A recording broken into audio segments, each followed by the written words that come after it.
بسم اللہ الرحمن الرحیم۔ محترم ناظرین السلام علیکم۔ حسب سابق حسب معمول آپ کا خادم نسخہ لے کر حاضر ہے خارش، الرجی اور کھجلی کے لیے۔ انتہائی مؤثر اور گھریلو سادہ سا نسخہ ہے، بے ضرر، کوئی سائیڈ ایفیکٹ نہیں ہے، لیکن اپنی مثال آپ ہے یہ نسخہ خارش، الرجی اور پھوڑے پھنسیوں کے لیے۔ آپ نے کیا کرنا ہے ناظرین؟ آپ نے کچا دودھ لے لینا ہے۔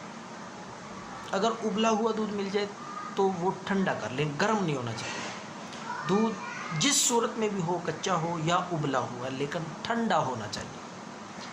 کوشش کریں کہ بکری کا دودھ مل جائے، بکری کا سب سے بیسٹ رہے گا۔ اگر نہیں دستیاب، آپ کو نہیں ملتا، تو آپ گائے کا یا بھینس کا بھی لے سکتے ہیں، لیکن 1 کپ کی مقدار میں۔ تو 1 کپ آپ نے دودھ لینا ہے، ٹھنڈی حالت میں، گرم نہیں ہونا چاہیے بالکل، یہ بات یاد رکھیں۔ تو اس کو آپ نے 1 کپ میں ڈال کے یا پیالے میں ڈال لیں، تو اس میں آپ نے تھوڑی سی مقدار میں آدھا چمچ کے برابر، زیادہ نہیں، آدھا چمچ آپ نے ہلدی ڈالنی ہے، اور ہلدی بھی وہ ہو جو گھریلو دیسی گڈی والی ہوتی ہے۔ خود لا کے خشک کر کے اس کا سفوف بنائیں، باریک پیس کے وہ استعمال کریں۔ بازاری ہلدی کیمیکل والی وہ یوز نہیں کرنی۔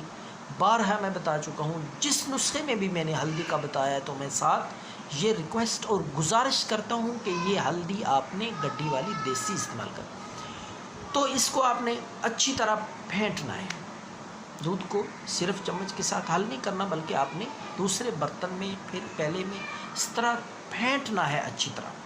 کم از کم 10 بار آپ اس کو پھینٹیں۔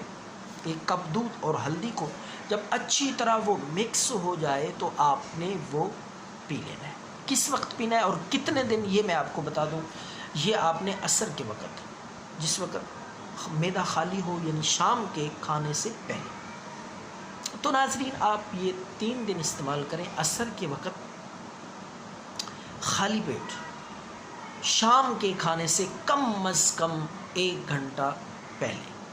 تو یہ نسخہ ضرور ٹرائی کریں، بغیر کسی پریشانی اور ٹینشن کے، بے ضرر نسخہ، آنکھیں بند کر کے۔ اور ایک بات میں یہ بتا دوں کہ بچوں کے لیے، بچوں کو اگر دینا ہو تو اس کی مقدار تھوڑی سی کم کر لیں۔ یہ نسخہ بڑوں کے لیے، بچوں کے لیے، ہر عمر کے افراد کے لیے یکساں مفید ہے، خارش اور الرجی کے لیے۔ تو چند دن استعمال کریں، انشاءاللہ اللہ کے فضل سے خارش، الرجی، پھوڑے پھنسیاں، خون گرم ہے یا خون میں خرابی ہے، فاسد مادے ہیں، جراثیم ہیں خارش الرجی کے، وہ بھی مکمل طور پر ٹھیک ہو جائیں گے۔ دعاؤں میں یاد رکھیں۔ اللہ